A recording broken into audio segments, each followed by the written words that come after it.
Ici, donne la parole. Pourquoi autant de femmes attendent-elles l'épuisement avant de s'autoriser à vivre autrement? Bonjour à toutes et à tous et bienvenue dans l'émission La Voix de Calliope. Aujourd'hui, on entend beaucoup le mot oser et les coachs demandent aux femmes d'oser. Oser entreprendre, oser dire non, oser prendre leur place, oser ralentir aussi. Mais il y a une question qu'on pose beaucoup moins. Pourquoi attendre l'effondrement pour oser? Ce n'est ni un manque de courage, ni une absence de volonté. Bien au contraire. C'est souvent une manière de fonctionner, apprise tôt, ancrée profondément.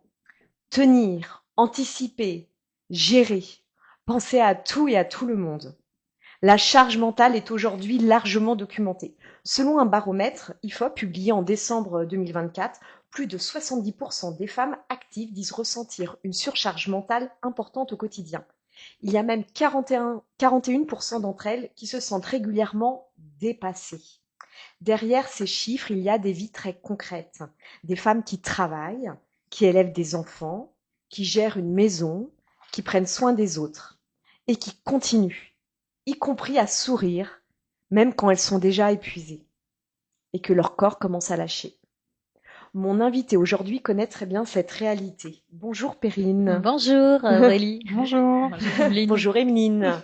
Alors, je suis ravie de t'accueillir aujourd'hui dans l'émission La Voix de Calliope. Alors effectivement, Perrine Canon-Bernard, tu connais très bien cette réalité, dont celle de prendre soin des autres, car tu en as fait ton métier Exactement. en tant qu'infirmière diplômée d'État. Donc formée à l'Institut de formation en soins infirmiers à Reims, tu commences à travailler à l'hôpital Richaud à Versailles dans un service de rééducation pour personnes âgées. Très vite, tu es confrontée à la dépendance, à la vulnérabilité, à des environnements où il faut tenir émotionnellement, quoi qu'il arrive. En 2013, tu fais un choix important. Tu deviens infirmière libérale et crées ton propre cabinet.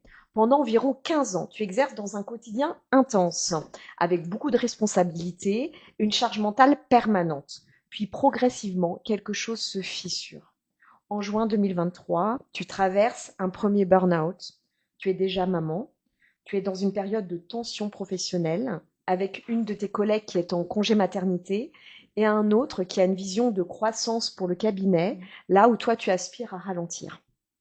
Tu te sens débordé, irritable, épuisé et surtout tu te ne reconnais plus. Tu es passé en mode pilote automatique comme on dit. 2 ans plus tard, en juin dernier, tu traverses un deuxième burn-out. Dans un contexte encore plus chargé émotionnellement, car tu es maman cette fois-ci de 2 enfants et tu es marquée par le décès de ta grand-mère l'été dernier. C'est une période de bascule pour toi, avec des douleurs physiques également, une fatigue profonde et une forme de dépression réactionnelle. Et cette fois, tu prends une décision radicale, forte symboliquement, tu te fais passer en premier. Tu fermes ton cabinet, un cabinet qui fonctionnait bien, mais que tu n'arrives plus à porter. Et c'est là que tu entames une reconversion. Formée à l'hypno-coaching, tu commences tes accompagnements il y a quelques mois, notamment, mais pas que, auprès des femmes en surcharge mentale, des mères, des femmes actives, qui se reconnaissent dans ce que tu as vécu et qui ont l'impression de devoir tout porter sans jamais avoir le droit de ralentir. Tu organises aussi des ateliers où se rencontrent créativité et coaching pour mieux se rencontrer. Derrière ton travail, il y a une idée forte. Aider les femmes à reprendre leur place, sans culpabiliser, sans s'effacer, sans attendre d'être au bout. Donc avec toi, Perrine, on va parler aujourd'hui de charge mentale, de burn-out, de couple, de loyautés invisibles également, de corps qui alertent, mais surtout d'une question très simple et très profonde. Comment ose-t-on changer de vie et prendre sa place quand on a passé une grande partie de sa vie à prendre soin des autres? Alors, ma première question, pour commencer toute cette problématique, c'est as-tu vécu tes 2 burn-outs comme des effondrements ou au contraire comme des sursauts de conscience pour opérer des changements sur l'instant T déjà? Alors, les deux burn-out étaient très différents. Ok. Le premier, j'étais vraiment la tête dans le guidon en me disant faut que je tienne, faut que j'y aille. Je réfléchissais pas, j'y allais, je me disais que j'avais pas le choix. Ah. Le deuxième burn-out, ça a été vraiment une prise de conscience où je me suis dit, ma cocotte, t'es déjà tombée dedans une fois, tu vas pas retomber dedans, Ah. tu vas pas refaire les mêmes erreurs. Et là, c'était plus une ouverture de conscience en me disant, voilà, là, c'est peut-être le signe que l'univers t'envoie en disant, bah, cette fois-ci, il est temps de tout plaquer, de prendre soin pour toi et d'oser vraiment prendre ce que t'as jamais pris, en fait, prendre ta place, tout simplement. Donc le premier, c'était un mur, un petit mur, et le deuxième, un Ouais. violent, et surtout parce qu'il arrivait peut-être assez tôt derrière, finalement, 2 ans derrière. Ça veut dire que vraiment, parce que Ouais. parfois il peut y avoir quelques années d'écart. Là, c'était finalement très Bah, peu, en ça se fait, comptait en mois.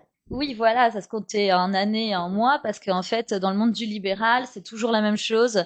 Une fois qu'on a trouvé une partenaire stable, ça va, mais derrière, il y a toujours à trouver des remplaçants aussi, montrer comment fonctionne le cabinet, répondre aux attentes des patients, etc. C'est beaucoup, beaucoup trop de choses à apporter, même quand on est deux. Des fois, il y en a toujours plus une que l'autre qui porte, même si c'est inconscient. Et du coup, bah oui, ça s'est fait. Et là, je me suis dit, bah stop, en fait, stop. Mais ce qui est marrant, c'est que quand j'ai eu mon arrêt maladie en me montrant que j'étais en dépression réactionnelle, le soir même, j'ai quand même hésité à le poster. Ah, Je me suis quand même dit, est-ce que je le poste ou pas? Parce que derrière, j'ai mes patients qui attendent quand et tu dis poster, c'est-à-dire l'envoyer à... l'envoyer à la sécurité sociale pour Pour- l'acter, en fait. Pour dire, Mmh. est-ce que je me mets bien en Mmh. arrêt ou pas? Parce que Mmh. derrière, j'avais une remplaçante qui me disait, ah, Mmh. mais si tu veux, il y a pas de souci, on peut faire 15 jours, etc. Et là, je me suis retrouvée dans la même spirale que la première fois, c'est-à-dire que les gens de l'extérieur n'entendaient pas. Mmh. N'entendaient pas que j'allais pas bien, n'entendaient Mmh. pas que j'étais à bout et que là, c'était plus un appel au secours, en fait. Mmh. J'étais dedans. Mmh. Donc, j'avais deux choix, soit je m'enfonçais encore, soit je m'arrêtais. Alors justement, ce que Et ça revient, tu dis qu'à un moment donné, t'hésites, et moi justement, la question d'après, c'est quand tu as fermé ton cabinet après ces 15 ans, ouais. sur l'instant, est-ce que tu as l'impression d'échouer ou de te sauver? C'est-à-dire que c'est peut-être ça le moment quand tu vois le truc, tu te dis, il y a une hésitation entre les deux, Alors, entre l'échec et se sauver? il y a eu un moment d'échec pour moi, Ouais, clairement. Je l'ai vécu comme un c'est échec au pour ça que début. t'hésites finalement, Ouais, malgré le mot, je pense malgré parce que l'ordonnance. c'est quand même Ouais. dommage de fermer un cabinet qui marche. Mais oui, c'est pour ça que je précise, C'est ça ça, fonctionne très c'est bien. il y Il a beaucoup fonctionne de très monde qui bien. ont pas il y a beaucoup Mm, de monde de mon entourage qui ont pas compris, ils m'ont dit mais mm. ton cabinet il marche. Ouais, J'ai dit, ouais. oui, il marche. Mm. Mais si moi je marche pas derrière en fait, Ouais, ouais. il va pas marcher tout seul. Ouais, à un moment donné. Donc au bout d'un moment, faut être réaliste. Ouais. Mais en même temps, et puis c'est que tout s'est fait dans la précipitation parce que ça s'est décidé vraiment du jour au lendemain sans choix parce que j'ai des remplaçantes qui m'ont laissé tomber quand je leur ai dit que je me mettais en arrêt. Ah. Donc du coup, si tu veux, ça s'est fait vraiment à la dernière minute avec les conseils de l'ordre. Ils m'ont dit, en gros, le vendredi soir, j'avais 3 heures pour annoncer à tous mes patients que du jour au lendemain, ils auraient plus d'infirmière. Donc ça a été, Ah. on s'est partagé la tournée en deux avec ma collègue. On a été Mm. les voir en face à face pour leur remettre en main propre la lettre pour être dans les clous. Mais en même temps, ces patients, ils étaient désespérés. Il y en a Mm. certains qui pleuraient, qui savaient pas quoi faire, etc. Ah, c'est Il y, dur. il y en Non, a. parce que c'est important de préciser parce que c'est pas une fermeture comme une autre, quoi. Parce Non, que c'est là, on est dans ça. le soin aux autres. C'est pour ça que ton parcours me paraissait très intéressant parce qu'il faut aller vraiment, justement, du courage, mais dans l'autre sens. Du courage pour arrêter parce qu'en fait, tu as eu tout ce courage pour continuer et après, faut aller convoquer ce même courage Mm, pour te faire passer devant, pas là devant une c'est ça. entreprise, vous voyez, où on est sur quelque chose de matériel, devant aussi des êtres humains qui peuvent aussi, peut-être sans le vouloir, te faire un peu culpabiliser, te dire qu'ils sont tristes, qu'ils ont vraiment besoin Mm. de toi. Bah, d'un côté, j'avais en fait l'impression de les abandonner, Ouais. mais je me suis dit, si tu les abandonnes pas eux, tu t'abandonnes toi. Hmm. Et au bout d'un moment, j'utilise toujours la métaphore de la carafe d'eau. Si tu as une carafe d'eau, la carafe d'eau, c'est toi. Mais si tu remplis les verres des autres et pas le tien, ben, au bout d'un moment, ta carafe, elle sera vide et tu Hmm. pourras pas aider les autres comme tu le Ouais. souhaites. Ouais. Donc, au bout Mais d'un on est moment, d'accord qu'en théorie, on le comprend tous, en pratique, c'est et autre là, chose. on vit, La on vit ton preuve, j'en ai épreuve. fait deux. Voilà, et on vit ton épreuve avec toi, non, et Donc, puis un peu de face temps, aux des fois. personnes. C'est Donc, ça. mais tu comprends assez vite que derrière, de toute façon, t'as plus le choix. Il faut que tu te sauves là. Oui, et Ouais. puis de toute façon, j'avais déjà pris la décision de me tourner vers autre chose aussi, Mm. petit à petit, il y a un an ou deux. Donc, je le savais que j'allais pas faire ça toute ma vie. Ouais. Mais Oui, il y avait c'était une assez phase brutal. préparatoire. Une phase Voilà, préparatoire. Alors, est-ce que tu observes justement dans tes accompagnements aujourd'hui en tant que coach que les femmes qui craquent aujourd'hui sont celles finalement qui ont été les plus fortes toute leur vie? bien sûr. Ah Ouais. oui, tu le remarques tout le temps. Ouais. Et Ouais. puis tu reçois aussi des injonctions de ton entourage, des générations avant. Parce que elles ont tenu, elles ont été fortes, donc elles nous demandent la même chose, mais pas dans les mêmes circonstances. Donc forcément, moi à chaque fois je dis j'allais pas bien, on me disait mais ça va aller, mais c'est qu'un passage, mais tu vas y arriver, t'es forte. Moi j'avais pas envie d'entendre ça en fait. Oui, ça c'est un mot qui est devenu très agaçant, je trouve. Moi je supporte plus, ça va aller, t'es forte en fait. Oui, voilà. Une injonction à aller bien quoi. Donc c'est terrible à pas écouter. C'est ça en fait que tu remarques aujourd'hui et tu fais comprendre justement à ces femmes-là que finalement, ce qui est une force de courage, et puis tu le disais tout à l'heure par rapport aux loyautés familiales, aux mamans, arrière-grand-mères qui pourraient peut-être nous dire, mais nous, on n'avait pas tout ce confort matériel et tout, regarde, ta maison, ton mari, tes enfants, enfin voilà. Elles vont atténuer, on n'a pas vécu des guerres comme elles, enfin, j'imagine qu'il y a plein de choses comme ça où il y a cette incompréhension. Quel est le message justement que tu veux faire passer à ces types de femmes justement qui étaient fortes? Qu'est-ce que tu leur dis en premier? Je leur dis aujourd'hui, se prioriser, c'est pas être égoïste, c'est essentiel.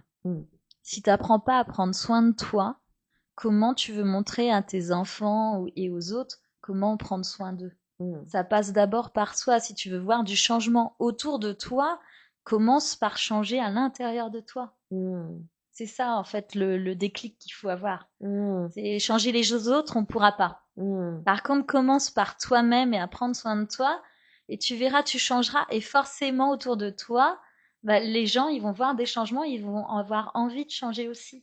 Mais alors, est-ce que le but aujourd'hui, parce que malgré tout, on observe que toutes les femmes, elles attendent d'être à bout, ça va prendre plusieurs noms, un burn-out, une dépression, quel que soit le nom.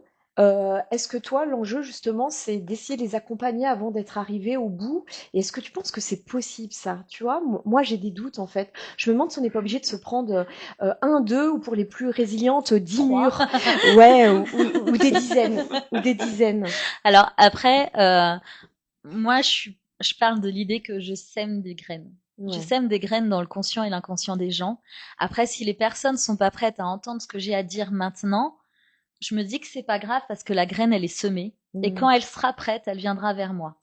J'ai des femmes qui, des fois, je les vois début décembre et elles prennent un accompagnement que quelques mois après. Et je me dis, c'est pas grave. Parce que déjà, elles ont osé faire le premier pas. Et c'est déjà extraordinaire pour moi. Donc, je veux pas mettre la pression de fou aux femmes en disant, allez, faut changer, bougez-vous. Non, c'est à votre rythme. Quand vous sentez que c'est le bon moment. Après, je sais qu'il y a aussi jamais de bons moments.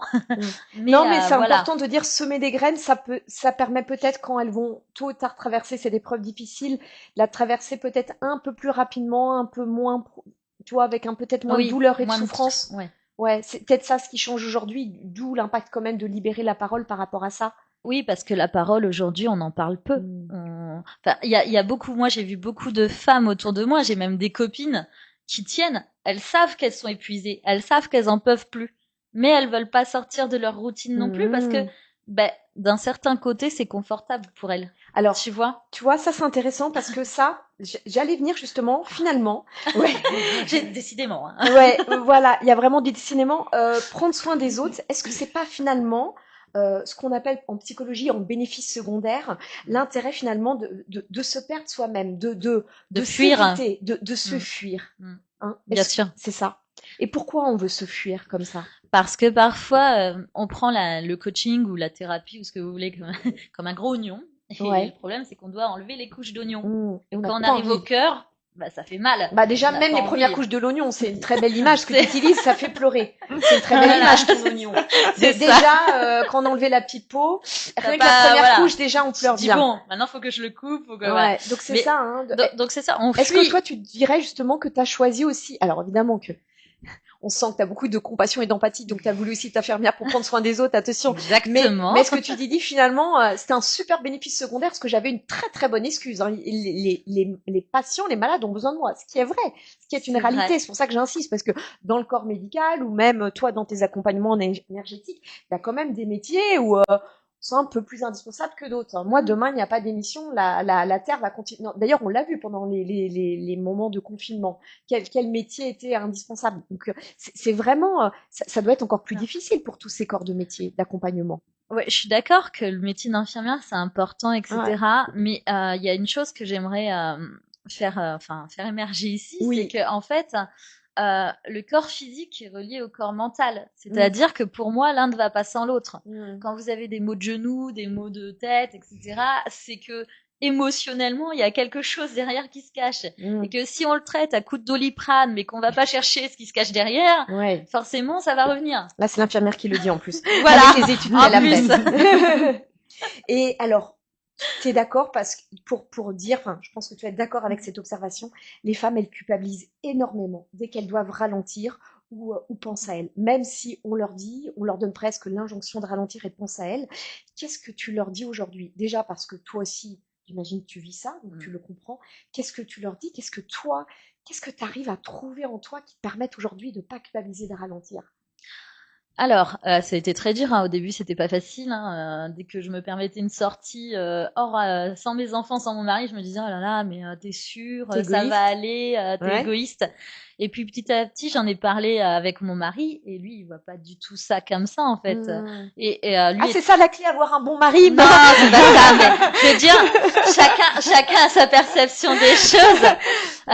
Mais en tout cas, non. Je pars du principe. Son regard t'a aidé. Son regard m'a aidé, et je pars du principe que si tu montres à ton enfant que tu peux sortir, que tu peux t'épanouir, que tu peux te permettre des choses, lui aussi, après, plus tard, il se sentira en sécurité pour avancer, pour oser et pour se permettre des choses aussi. Mais tu vois, je vais mettre une réserve quand même. Je comprends ce que tu dis. Moi-même, tu vois, je me le dis, mais parfois, tu as un conditionnement familial. C'est ce que j'allais dire après. Un héritage familial tellement fort que pour certaines familles, je pense que c'est plus dur que pour d'autres. Alors, c'est parce que, encore là, à l'époque, les femmes se le permettaient pas. Déjà, elles étaient sous l'emprise de leur mari, et ensuite, les sorties, ça leur venait même pas à l'esprit de se rencontrer entre femmes et de se dire, bah, on va boire un coup, on va sortir, ou des choses comme ça. Ça leur paraissait tellement...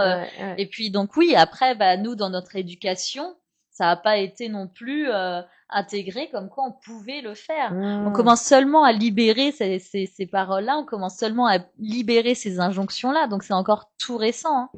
Faut se souvenir que, regarde, le droit de vote des femmes, c'était qu'en 1981, la charge mentale, on en parle depuis les années 1970, donc c'est encore très récent. Donc ça va prendre encore un peu de temps. Pour ces types de femmes, pour qui c'est encore plus prégnant, pour d'autres justement? Comment tu les aides comme ça à basculer vers ces sursauts de conscience? Alors, des fois, quand elles m'exposent des problèmes, parce qu'elles trouvent toujours des problèmes, et si mais non, je peux pas, je dis, alors, ça, une coach, elle adore que je lui sorte ça, je lui dis, et alors? Et alors, qu'est-ce qui se passera? Si t'es absente 2 heures, est-ce que le monde va s'arrêter de tourner? Tu l'emmènes jusqu'au bout de son scénario, de son scénario mental. Je dis, ok, dans le pire des cas, il se passe ça. Dans le pire, Dans le meilleur des cas, il se passe ça. Et toi, qu'est-ce que tu crois que ça va changer? Et a priori, comme le pire des cas, on n'est pas confronté à la mort, c'est ce que tu essayes de... Mais voilà, je leur dis, tout va bien en fait, relax, tu peux te permettre ce temps-là. Derrière, il n'y a rien de dramatique qui se passera. Et tu laisses de l'autonomie à tes enfants, et tu laisses de la responsabilité à ton mari. Et du coup, bah... tu leur relaisses une place aussi.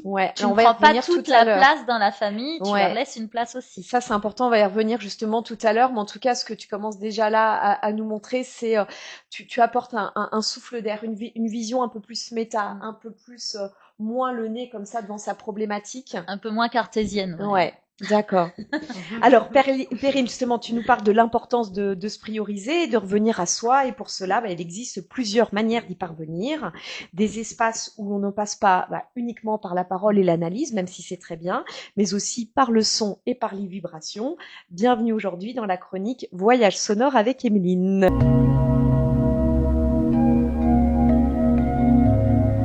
Bonjour. Merci Emeline d'être là. Donc aujourd'hui, tu vas nous faire découvrir les bols de cristal et leurs bienfaits, c'est ça? Tout à fait, ouais. On va parler bols de cristal. Là. Oui. Et avant de parler des bols de cristal, je vais faire un petit détourné, pour rien à voir avec tout ce qu'on a dit, mais je vais parler un petit peu de tout ce qui est eau et liquide dans notre corps. D'accord. On comprend pourquoi, mais un petit côté scientifique, bon, même si aujourd'hui on sait, peu mieux. Oui. Quand même, mais on sait que notre corps est composé quand même essentiellement d'eau. Oui. Alors, pour exactement, c'est à peu près 60% du poids chez un homme, 52 à 55% de notre poids pour une femme, et alors ça peut monter à 70% de notre poids pour les bébés, les nourrissons. Ah, d'accord. Et à 50% pour les personnes âgées ou les personnes obèses, qui ont plus de masse graisseuse, où on sait que quand on devient plus âgé, bah, on se dessèche un peu. Voilà. Et ce qui est intéressant, c'est de voir comment cette eau, elle est répartie, parce qu'on va voir comment le son et l'eau sont liés. Donc, si on prend un homme qui fait 70 kilos, donc en gros, il a 42 litres d'eau en moyenne dans son corps, on va avoir 28 litres d'eau à l'intérieur de ses cellules. Oui. 10 litres d'eau dans l'espace autour de ces cellules. Ok, on sent le problème de maths arriver, attention. Et 3,5 litres d'eau dans son sang. Voilà. D'accord, ok. Donc, c'est intéressant parce que ça montre quand même que bah tout est quand même autour des cellules, des organes, et notamment qu'on a de l'eau même jusque dans notre sang. Ouais. Après, l'eau, voilà, elle a plusieurs fonctions dans notre corps qui sont assez essentielles, hein, bien sûr, pour faire très rapidement. Voilà, elle va nous aider à transporter les nutriments, donc des informations aussi. Dans notre corps, elle permet de réguler la température, bien sûr. On transpire trop chaud, trop froid. Et elle va protéger aussi certains organes quand il y a des chocs. Donc ça aussi, c'est assez important. Et puis, embellisseur aussi, bien sûr. Belle peau avec, voilà, si on a de l'eau. Oui, c'est vrai qu'il faut bien s'hydrater. Voilà. Et un rôle digestif. Donc ça va vraiment aider aussi à éliminer par les reins la vessie, mais aussi à éliminer par les excréments, puisque du coup, plus il y a d'eau, plus justement les fibres passent. Donc, c'est assez important.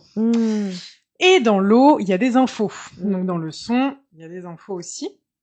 Après, bah, si on parle de liquide dans le corps, je vais vous faire participer un peu. Qu'est-ce qu'on a d'autre comme liquide? Alors, je demande à l'infirmière. La lymphe, voilà.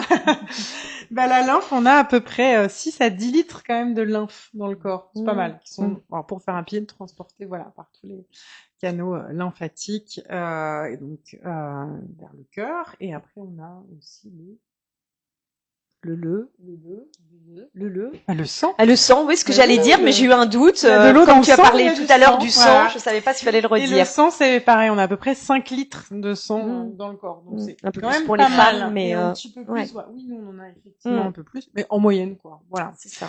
Ce qui est intéressant, pourquoi je vous parle de tout ça, c'est un peu la particularité des bols de cristal, c'est qu'ils rentrent vraiment directement en connexion avec tout ce qui est liquide de notre corps. Donc c'est un peu c'est pas que ça, mais on va refaire des ponts. Je parlais des bols tibétains la dernière fois. Eux aussi, ils vont détendre le système nerveux, les muscles, les os.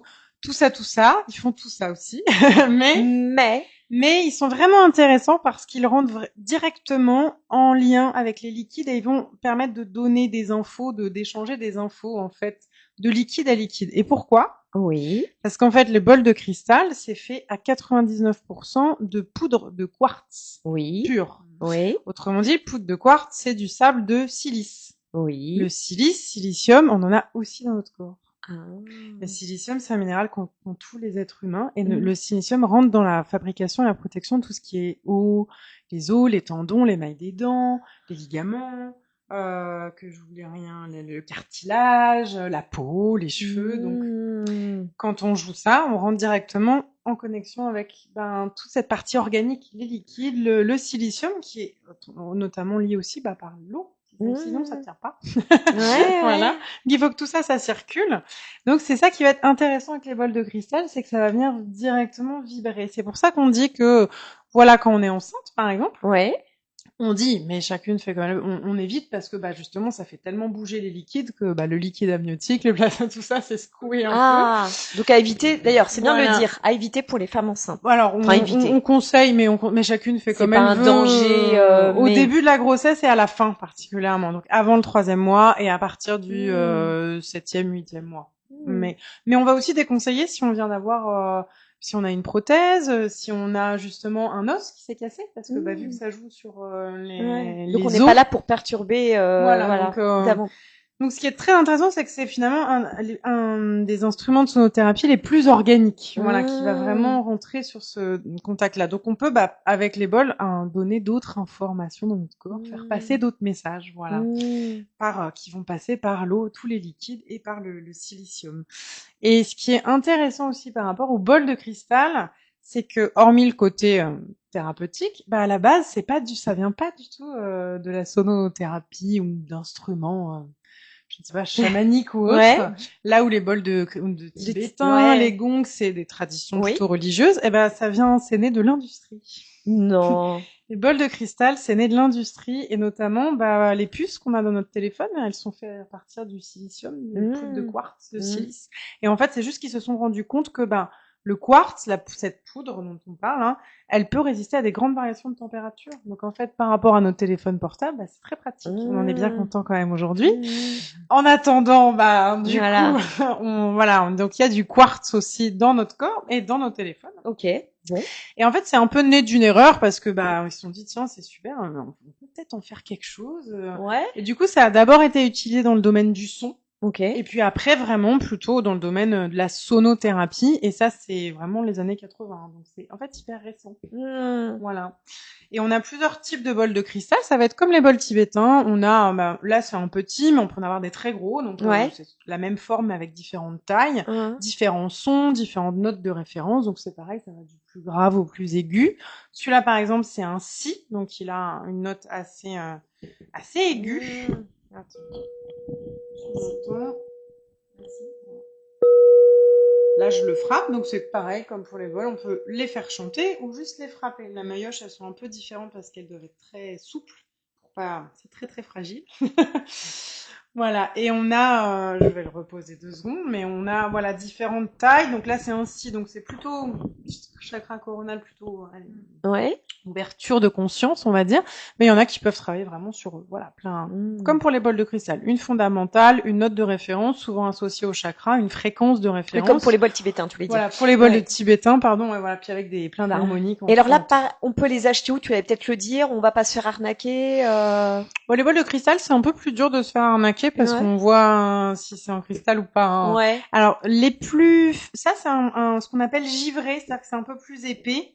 C'est pas, il y en a qui sont vraiment translucides, comme un verre en cristal. Ils sont peut-être plus fragiles en revanche, c'est ça. Mais ils sont très fragiles, donc beaucoup plus chers. Et en fait, c'est juste que ceux-là, il y a un tout petit peu moins de poudre de quartz, donc c'est coupé justement avec un peu plus de sable, un peu plus d'eau, mais moins pur mais moins fragile. Moins pur mais moins fragile, voilà, et plus abordable financièrement. Voilà. Et plus facile quand vous devez les transporter surtout.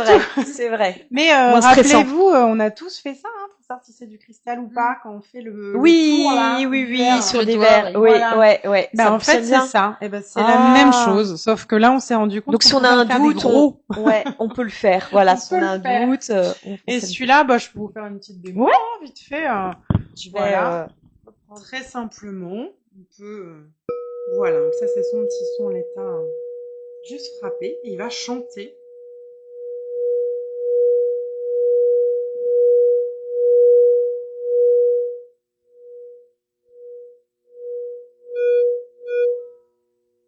La magie c'est que le son dure. Un son cristallin, voilà. D'où l'expression. Et on les appelle les bols chantants, c'est ça, tu disais? On les appelle les bols de cristal, mais ils chantent aussi. Ah d'accord. Mais la dernière spécificité de ces bols-là, c'est plus au niveau spirituel et donc plus énergétique, c'est que c'est des bols qui travaillent, hormis sur le côté organique, à vraiment élever nos vibrations. Donc c'est des bols assez puissants, c'est plutôt des fréquences cristallins, donc angéliques, ou on les appelle comme on veut, mais ça va appeler des fréquences hautes. Donc, voilà. Donc normalement dans nos ressentis corporels, ça va être assez palpable. C'est ça. Donc ça peut être efficace si on a besoin de se nettoyer, d'élever nos vibrations, nettoyer une pièce. Et puis en général, comme c'est très puissant les bols de cristal, on aime ou on déteste. Ça provoque un effet. Voilà, il y a des personnes qui détestent. Mais c'est peut-être bon signe ça déteste parce que ça veut peut-être dire que ça remue, qu'il faut peut-être que ça remue. Exactement, non voilà. C'est ce que c'est tu des dis. sons plus tranchés, donc après c'est ce que voilà. Ouais, bon, faut pas que ça soit trop désagréable, mais voilà. Ouais. Comme ça rentre vraiment sur plusieurs plans avec l'organique et si on connecte aussi à d'autres plans plus spirituels, oui, ça remue un peu tout, en dedans et en dehors. Voilà. Merci. Alors merci beaucoup Emeline pour cette chronique. J'espère que ça vous a donné envie de plonger dans des bains sonores avec ces fameux bols de cristal. Donc je le rappelle, après une licence en ethnomusicologie, tu as évolué dans le milieu de la musique et aujourd'hui tu enseignes le yoga et tu proposes des accompagnements en tant que médium énergéticienne et on peut tous les retrouver sur ton site yokimi.com. ça. Merci beaucoup, Merci. Emeline. Ça t'a fait du bien, cette petite expérience? Moi, j'adore. Ah, Super. tu as vibré au son du bol de cristal. Oui. Bon, c'est super. Alors, justement, tout à l'heure, on disait, tu parlais juste avant d'entamer cette chronique sonore, dans les couples, justement, les femmes qui disent porter cette logistique invisible. Et est-ce que certaines femmes, justement, elles ont tellement appris à anticiper qu'elles finissent par ne plus, tu l'évoquais un petit peu, hein, ne plus laisser de place réelle à leurs compagnons. Finalement, c'est ça.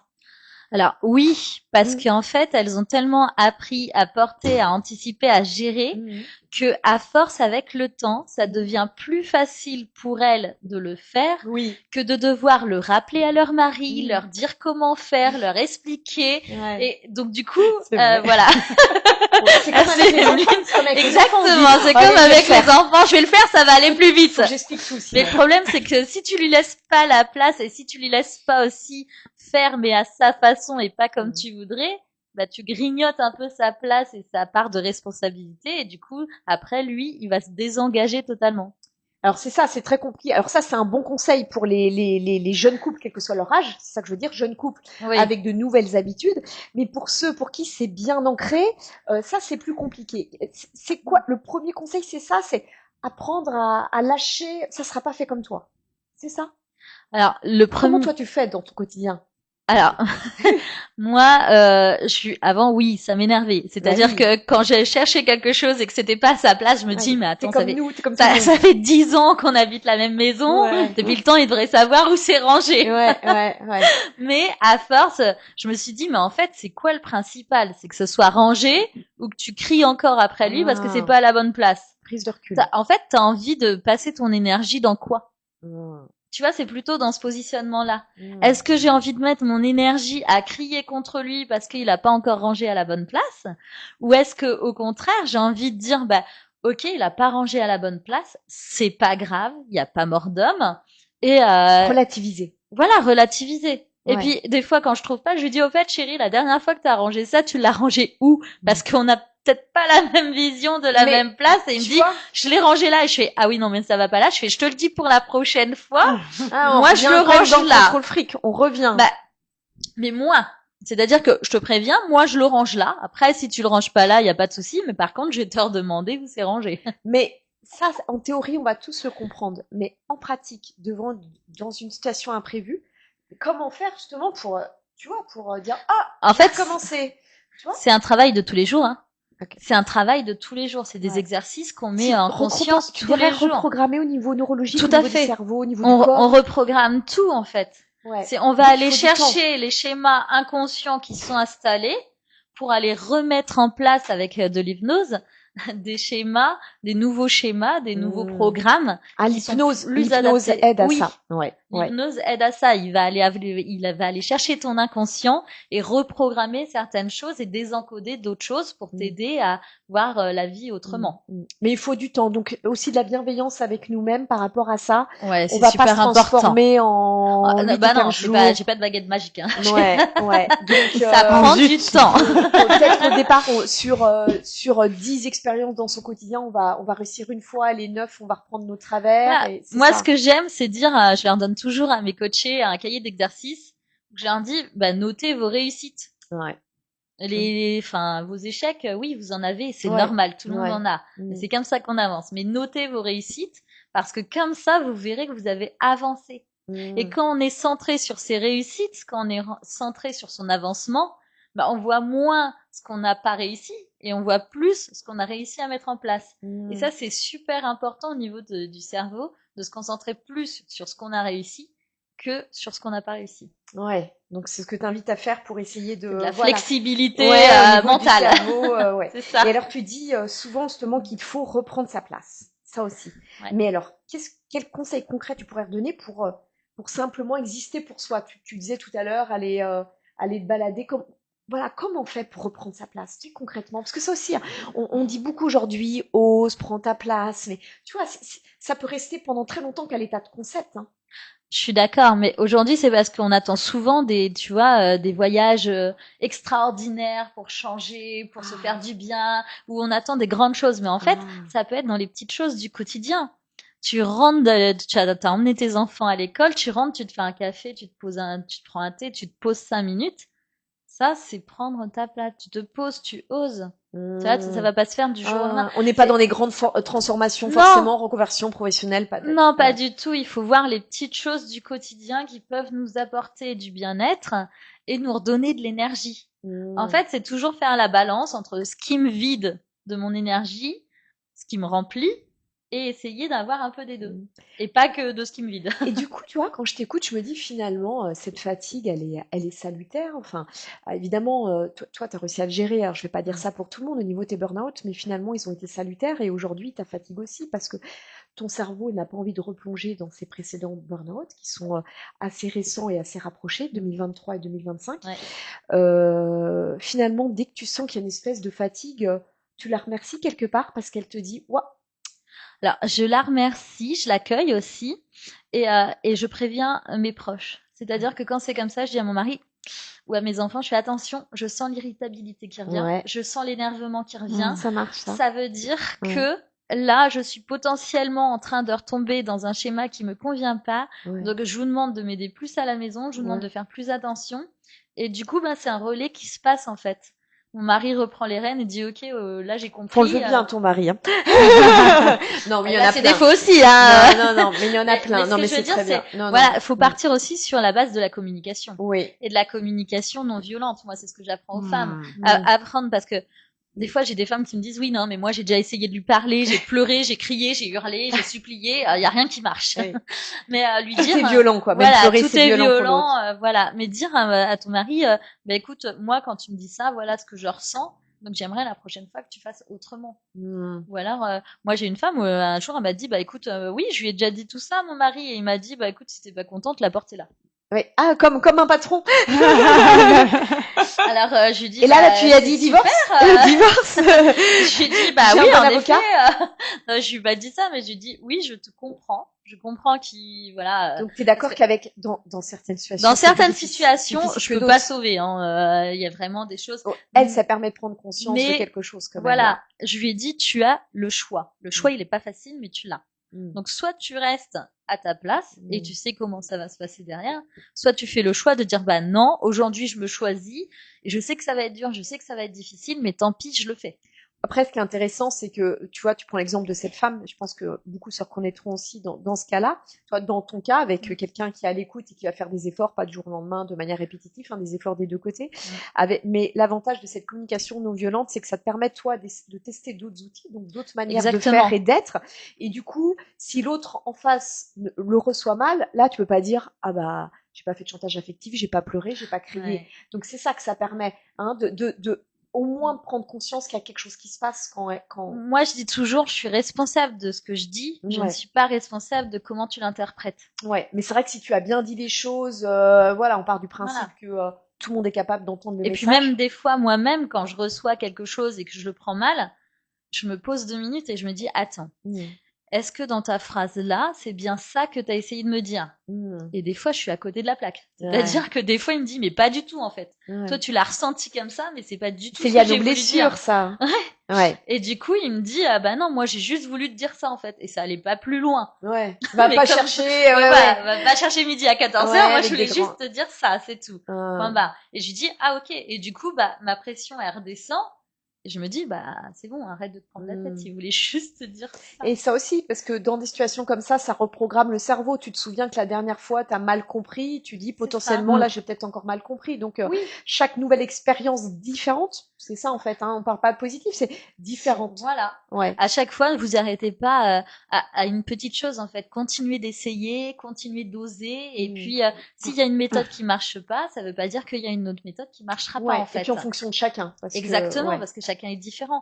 Il y a des hommes qui l'entendront très bien qu'on est en surcharge mentale, d'autres pas du tout. Ouais, en fonction de génération, de l'éducation, de la société, de la culture aussi, parce que dans certaines cultures, c'est la place de la femme, c'est à la maison.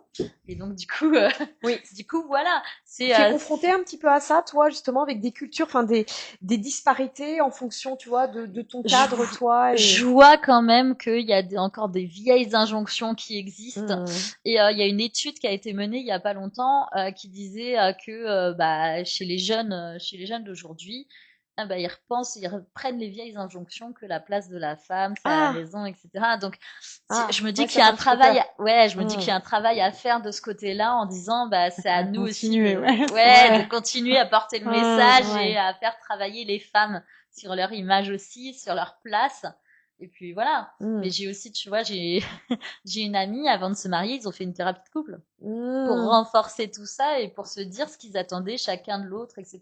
Et j'ai trouvé que c'était une super idée. Ouais, c'est une super idée parce qu'ils avaient vraiment la volonté que ça marche et d'éviter les conflits. Alors justement, dans tes accompagnements, donc là on le voit, tu t'adaptes, tu donnes l'accompagnement individuel, en tout cas, des conseils en fonction de ta formation en hypno-coaching, mais aussi de ton intuition et de toutes les autres petits outils dont tu disposes pour accompagner.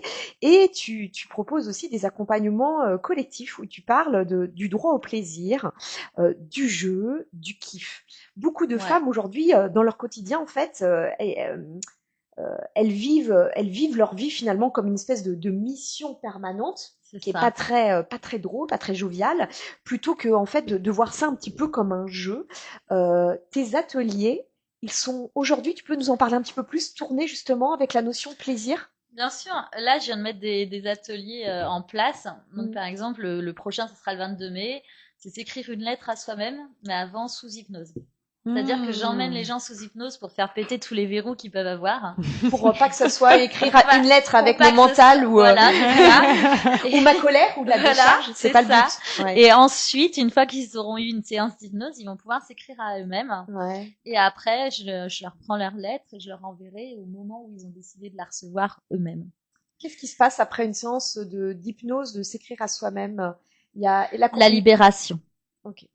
T'as souvent des pleurs, de la libération, de l'émotion, enfin toutes sortes de. Il y a des blessures qui peuvent revenir, mais c'est aussi une sorte de guérison, l'écriture.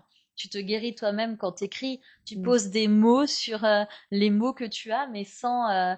Tu vois, ils sont visibles. Tu les vois. C'est carrément autre chose. C'est vécu d'une autre façon. Et oui, j'ai envie de mettre de la création avec de l'hypnose, avec du coaching. J'ai pas envie de rentrer dans une case. J'ai envie de m'expanser et de tester tout ce qui est possible de tester. Oui, donc t'as l'écriture, mais il n'y a pas que ça. Donc, non, j'ai fait aussi un atelier Kintsugi. Ouais, Kintsugi. On a fait une chronique l'autre fois avec Morgane du repère créatif sur le Kintsugi. Voilà. Kintsugi et confiance en soi. Donc ça, c'est pareil, ça va parler sur casser toutes les injonctions qu'on a reçues, etc. Et pouvoir se reconstruire en même temps qu'on reconstruit l'objet. Oui, voilà, je le rappelle pour ceux qui n'auraient pas vu, sinon j'invite à aller regarder la chronique de Morgane sur l'art du Kintsugi, mais je remettrai les liens en dessous de l'émission. C'est une vaisselle qui va être brisée et l'idée c'est de pouvoir la réparer avec des fils d'or. Voilà, il y a toute une symbolique et donc là en plus on lâche le mental quand on est dans ces espaces créatifs, c'est important pour toi. Ouais. J'ai vraiment, même quand j'accompagne une coachée et tu parlais de jeux, j'expose souvent mes exercices comme des jeux. Je dis, tiens, aujourd'hui, tu vas t'amuser. Pendant une semaine, tu vas m'écrire 3 kiffs que tu as pris pour toi dans la journée. Tiens, aujourd'hui, tu vas t'amuser, tu vas oser dire non à quelqu'un. Mais je mets toujours ça sous forme de jeu pour que ce soit plus amusant. Ça, c'est intéressant. Ouais, pas comme une injonction, mais je veux qu'elles prennent du plaisir à le faire. Oui, plutôt que te dire affirme-toi, il faut que tu dises non. Tu le prends comme. Je le prends comme un jeu. Je fais aujourd'hui on va jouer à ça. Aujourd'hui on va jouer à ça. Je leur dis prenez un petit carnet, décorez votre carnet, mettez-y des couleurs, faites votre exercice dedans. Je leur donne des stickers à disposition où elles peuvent choisir des stickers, des phrases inspirantes, etc. C'est vraiment de la création et je pense que c'est ça aussi. Voilà, je pense que c'est ça qui marche aussi parce que j'en ai une, elle m'a quitté à la première séance, ça fait je crois que j'ai allé chez Cultura acheter mon carnet, j'ai trop hâte de l'avoir. C'est parfait. J'aime beaucoup ce que tu dis parce que moi je trouve que quand aujourd'hui on travaille sur la thérapie, le développement perso, je trouve que pour les femmes parfois on peut se dire encore un truc en plus à faire, tu vois, encore une charge mentale. Tiens, dans mon carnet, allez voir le thérapeute, allez faire. Tiens, il m'a demandé ce soir de respirer, machin bidule. Enfin, on peut le mettre sur la même ligne que vider le lave-vaisselle ou je ne sais quoi. Oui, donc, et moi, c'est ce que je voulais enlever. Je voulais l'enlever en fait. C'est intéressant. Parce que c'est clair que quand tu es en surcharge mentale, tu as autre chose à faire que de que de te rajouter encore Ben des trucs. Alors que si tu le passes sous forme de jeu, tu te dis, ah bah le cerveau, tiens, déjà, finalement, c'est pas une contrainte. C'est un truc, c'est un moment pour moi. C'est quelque chose que je vis pour moi. Et donc, du coup, c'est de se redonner du temps aussi à soi et de reprendre du plaisir à faire des choses. J'ai des femmes qui me disent, oh, l'autre jour, tu sais pas ce que j'ai osé faire, j'ai fait ça, j'étais trop fière de moi. Ou une fois, j'ai une coachée qui m'a dit, ce matin, je me suis regardée dans la glace, je me suis dit, t'es une badass quand même. Et là, j'ai rigolé parce que je me suis dit, mais voilà, c'est ça que je veux entendre. Et tu peux te le répéter autant de fois que tu veux, tu peux te l'inscrire, te le tatouer, mais c'est ça que je veux entendre. C'est que, bah oui, parce que des fois, les femmes, ce que je remarque souvent, c'est que elles donnent l'impression d'avoir confiance en elles, mais en fait, au fond d'elles, elles sont perdues, quoi.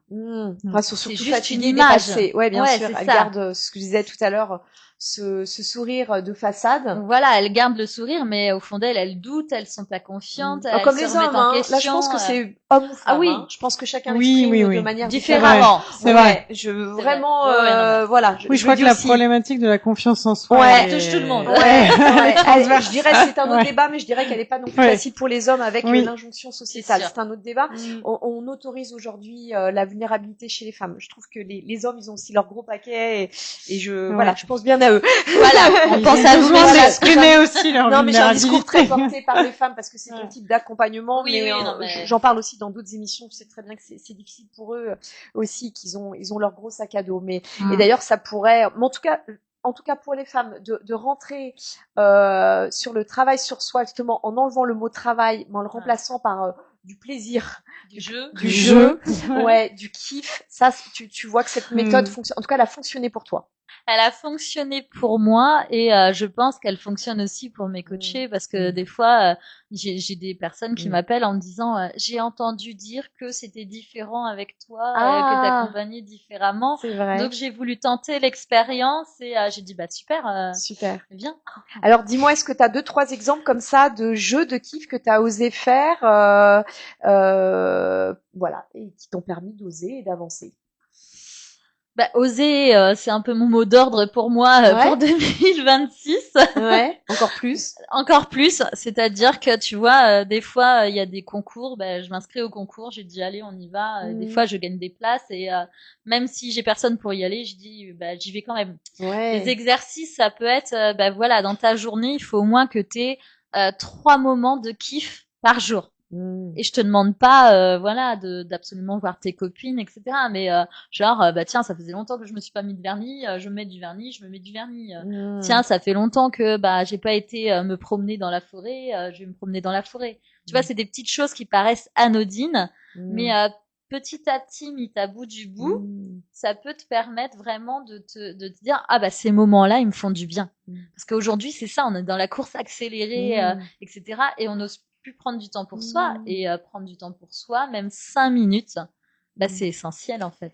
Je me souviens en préparant l'émission, tu disais, alors je vais t'aider parce que autrement tu vas peut-être pas trouver, mais qu'il y a un livre qui t'a beaucoup inspiré avec une autrice. C'est Maud Ankawa. Voilà. Maud Ankawa qui m'a beaucoup inspiré avec ses livres et que j'oublierai jamais d'ailleurs. Donc le premier Kilomètre Zéro. Kilomètre Zéro qui m'a beaucoup aidé et je l'ai rencontré d'ailleurs, Maud Ankawa, lors du Potentiel Illimité à Paris où j'ai gagné 2 places. Voilà, j'ai gagné 2 places. J'y suis allée et je l'ai remerciée. Et j'avais déjà reçu son livre qui était déjà dédicacé, son dernier livre, parce que je l'avais commandé à l'avance. Elle m'a dit c'est pas grave, je te le dédicace une 2e fois. Et elle est très inspirante. Oui, j'aime beaucoup parce que elle est simple, elle est ouverte, elle est dynamique, elle est souriante, elle est bienveillante. Et du coup, je me dis waouh, quand je vois des femmes comme ça inspirantes, je me dis juste merci en fait. Et alors si moi j'ai envie de te dire la dernière fois que tu as osé, il y a quelques semaines. C'était peut-être pour venir ici. Tu peux m'expliquer comment en fait? La dernière fois. Comment ça s'est fait? Pourquoi tu es là aujourd'hui sur ce plateau en fait? Tu as envoyé juste un message et puis on a échangé, on a vu et puis tu m'as proposé. Pourquoi je raconte cette histoire en fait? J'ai dit oui en fait. Je vais le raconter quand même aux auditeurs, à ceux qui nous écoutent. C'est qu'en fait, je poste toutes mes émissions avec des teasings sur les réseaux sociaux et notamment sur LinkedIn. Et tu m'as contacté sur LinkedIn. Et moi, j'ai quand même cet esprit où j'ai envie de ressentir l'invité et qu'aujourd'hui, il y a beaucoup de même si les gens sont convaincus, il y a beaucoup de marketing en disant prendre sa place, oser. Eh bien, toi, non seulement tu en as fait ton credo, mais en plus tu as osé, parce que tu as osé me contacter, m'écrire, on a changé. Tu n'as pas lâché, mais quand je dis pas lâché dans la bienveillance, c'est-à-dire que tu le voulais, tu souhaitais, mais de manière très bienveillante.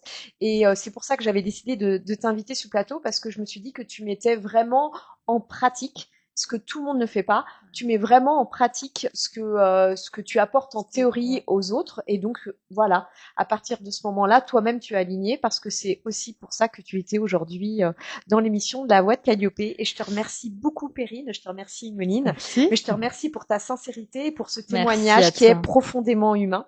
Alors, aujourd'hui, dans La Voix de Calliope, nous avons parlé de burn-out, de charge mentale, des femmes qui tiennent, des femmes qui portent énormément et parfois jusqu'à l'épuisement. Mais surtout, nous nous sommes interrogés sur la place que nous prenons et donc que nous ne laissons pas aussi aux autres et aussi la manière dont nous finissons parfois par disparaître tout doucement derrière tout ce que nous donnons.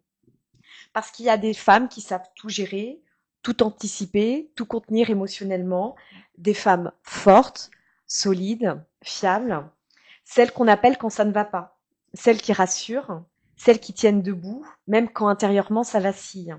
Et je crois que la société et les femmes elles-mêmes valorisent énormément cette capacité-là, jusqu'au moment où nous comprenons que tenir n'est pas vivre. Ces derniers jours, je pensais justement à ça, à cette difficulté que nous avons parfois nous laisser traverser par la vie, sans vouloir immédiatement comprendre, maîtriser ou sécuriser ce qui nous échappe. Comme si nous avions appris à aimer, à rester hyper vigilante, à vivre en restant très contrôlante, à mériter notre place en étant utile, forte, parfaite, irréprochable. Mais un lien vivant, un corps vivant, ça ne se contrôle jamais totalement. Et si grandir émotionnellement, ce n'était pas devenir plus forte encore, et si au contraire, c'était apprendre à respirer dans l'incertitude, à écouter son corps avant qu'il ne crie, à ne plus se trahir pour maintenir l'équilibre autour de soi, à accepter aussi que le travail, les relations, l'amour demandent moins de maîtrise, mais plus de présence. Merci.